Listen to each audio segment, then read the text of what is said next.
Hans Krause's job as an executive architect is to make sure that all the interior finishes are completed as specified.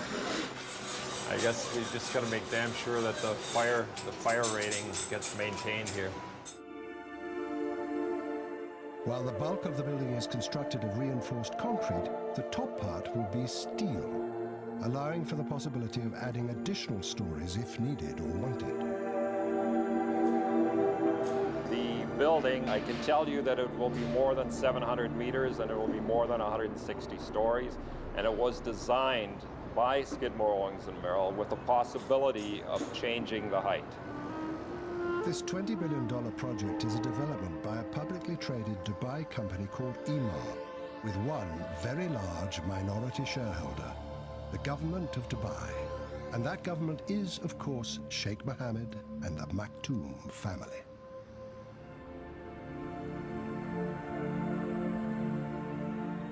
Even before the first level of the Burj Dubai was completed, virtually all the apartment units sold out in 2 evenings. Investors wanted to buy 3, 4, 5 floors, which Emaar did not permit. Investors were limited to maximum 2 floors. And I believe like a 2-bedroom apartment, I'm not sure what the going rate is. I'm sure it's got to be $1.5 million somewhere in there. Emaar has gone after another record, the world's biggest mall. Dubai Mall, a 12 million square foot monster, will dwarf the 30-odd malls already in Dubai, including the city's mall of the Emirates.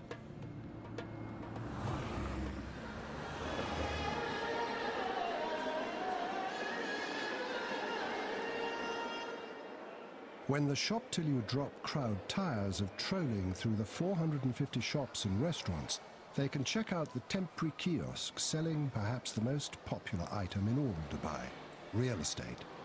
The real estate market is red hot. Properties are grabbed up on the basis of nothing more than some models and brochures. Apartments can be sold 3 or 4 times before a single grain of sand has been moved.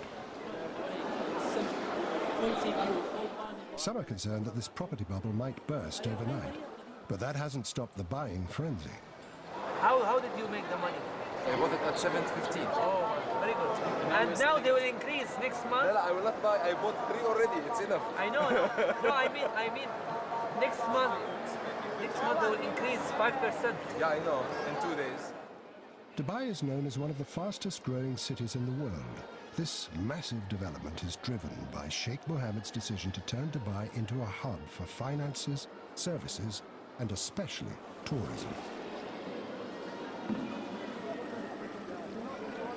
And here at the Mall of the Emirates, one of the biggest tourist attractions is its indoor ski hill.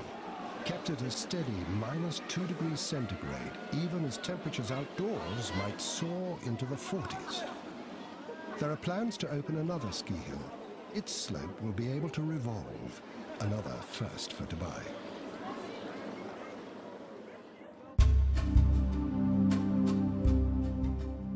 Dubai is caught up in a building frenzy. Something like 1/5 of the world's construction cranes are here.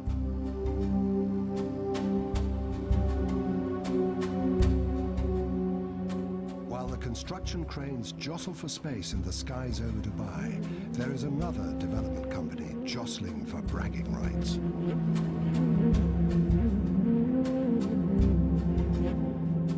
A company known as Nakheel is behind the extraordinary man-made island developments visible from space as they emerge out of the Persian Gulf.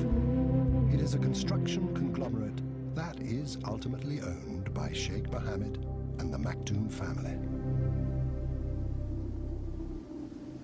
Yeah, that's exactly. So we can actually... Among the senior management at Nakheel is a Canadian. Robert Lee was recruited from Vancouver, where he worked on some of that city's largest property developments. But the dance first. The biggest difference that anybody goes through when they first come here is a sense of timing. The typical real estate development in North America and other places would take between 5 to 10 years. Here, it's 3 years. So everything you do is a lot compressed, and you got to do it fast. As quickly as building plans are announced, they're gobbled up by voraciously anxious buyers, eager to indulge in Dubai's real estate banquet. And by far the most coveted properties are those that have some view of the sea. If you look at Dubai from one end to the other end, it's about 65 kilometers of shoreline. That's it. So the mandate was to create additional beachfront land because water is considered life. So we have this. In the beginning, we actually created an island like this. I was saying, hey, this looks great. But what we've been mandated is, no, create the land that has a maximum linear frontage of water. So do it this way. So what doing this way, you actually create waterfront real estate that's much greater than anything you can imagine. Sheikh Mohammed was behind the plan to move desert rock sand to the sea. Another plan was to move the sea to the desert. Although it's middle of the land, the developer, Nakhil, has pumped seawater into this area, and every house actually has a waterfront view. One of those houses with a waterfront view belongs to Robert Lee. When this house was first marketed, this was just nothing but desert, and it was marketed about $700,000. We're sitting on a quarter acre. House is about 5,000 square feet, so it's considered estate lot. Now it's about $2.5 million in 3 years. 27. So what's so cold about it? I think there is a overriding feeling from people who are coming here and saying, this is just a temporary place. I am here just to make money, 2, 3, 4, 5 years, and I'm going to be out of here. When my bank account reaches a certain level, that's it, I'm back. For many expats, Dubai is an economic oasis, a place to stop briefly, replenish the bank account, and then move on. Sometimes I feel somewhat lonely and then think about our families in Vancouver. So my heart is always in Vancouver. I really want to go back. Yeah. That's why we go back every summer. I really want to go back for good. Yeah. My time is numbered.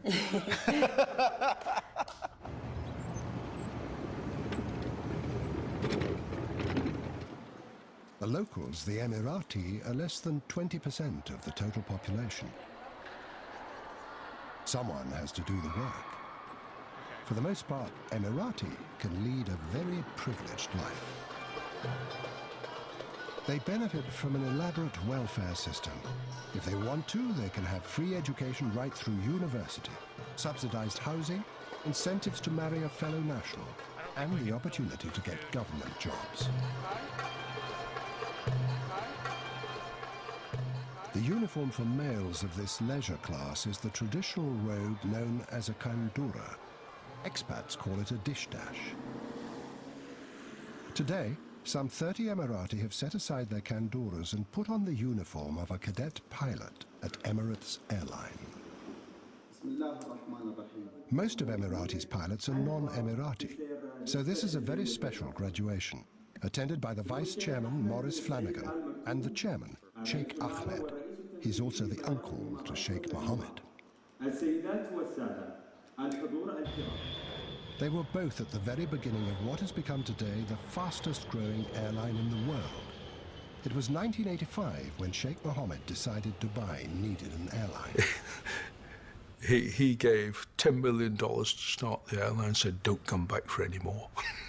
And don't expect any of that protection against competition because that's not what we do in Dubai. The open skies policy will stay.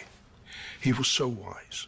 But his best gift to the airline was to appoint Sheikh Ahmed, who was only 25 at the time, as chairman. You know, I have a boss, actually, who always tell me, if you wake up in the morning, things will be positive, then the whole day will be positive. So actually, we do get a lot of encouragement from him to go ahead. He always said people sometimes can make mistakes. We always calculate risk. Emirates Airline has become a major player in the aviation world, challenging even the biggest airlines. It has on order more new Airbuses and long-haul Boeing planes than any other airline.